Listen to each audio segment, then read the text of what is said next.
धन्यवाद सभापति महोदय।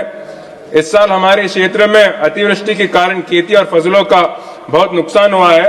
इस संदर्भ में जो केंद्र सरकार की नियम के प्रकार नुकसान भरपाई दे रहे हैं वो बहुत कम है। ಕೇಂದ್ರ ಸರ್ಕಾರದ ನಿಯಮದ ಪ್ರಕಾರ ನೀರಾವರಿ ಇರುವ ಹೊಲಗಳಿಗೆ 1 ಎಕರೆಗೆ ಬರೀ 7,000 ರೂಪಾಯಿ ಮತ್ತು ನೀರಾವರಿ ಇಲ್ಲದ ಹೊಲಗಳಿಗೆ 1 ಎಕರೆಗೆ 3,500 ರೂಪಾಯಿ ಕೊಡ್ತಾ ಇದ್ದಾರೆ। ಇಷ್ಟು ಕಡಿಮೆ ಪರಿಹಾರದಿಂದ ರೈತರಿಗೆ ಏನು ಮಾಡಕ್ಕಾಗಲ್ಲ।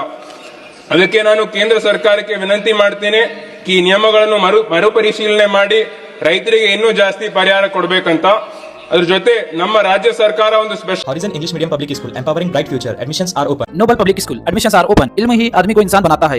ಪ್ಯಾಕೇಜ್ ಅನೌನ್ಸ್ ಮಾಡಿ ಹೆಚ್ಚುವರಿಯಾಗಿ ಪರಿಹಾರ ಕೊಡ್ತಾ ಇದ್ದಾರೆ। ಅದಕ್ಕೆ ನಾನು ಕೇಂದ್ರ ಸರ್ಕಾರಕ್ಕೂ ವಿನಂತಿ ಮಾಡ್ತೀನಿ ಕೇಂದ್ರ ಸರ್ಕಾರನು ಕೂಡ ಒಂದು ಸ್ಪೆಷಲ್ ಪ್ಯಾಕೇಜ್ ಅನೌನ್ಸ್ ಮಾಡಿ ರೈತರಿಗೆ ಹೆಚ್ಚುವರಿಯಾಗಿ ಪರಿಹಾರ ಕೊಡಬೇಕು। ಅದರ ಜೊತೆ ನಮ್ಮ ರೈತರು ಪ್ರಧಾನ ಮಂತ್ರಿ ಫಸಲ್ ಬಿಮಾ ಯೋಜನೆ ಅಡಿಯಲ್ಲಿ ಇನ್ಶೂರೆನ್ಸ್ ಕಟ್ಟಿದ್ದಾರೆ, ಆದ್ರೆ ಈ ಇನ್ಶೂರೆನ್ಸ್ ಸರಿಯಾಗಿ ಬರ್ತಾ ಇಲ್ಲ। ಅದಕ್ಕೆ ಕೇಂದ್ರ ಸರ್ಕಾರ ಇದನ್ನು ಪರಿಶೀಲಿಸಿ ಸರಿಯಾದ ಇನ್ಶೂರೆನ್ಸ್ ನಮ್ಮ ರೈತರ ಖಾತೆಗೆ ಸರಿಯಾದ ಸಮಯಕ್ಕೆ ಕೊಡಬೇಕೆಂದು ನಾನು ವಿನಂತಿ ಮಾಡ್ತೀನಿ। ಧನ್ಯವಾದ।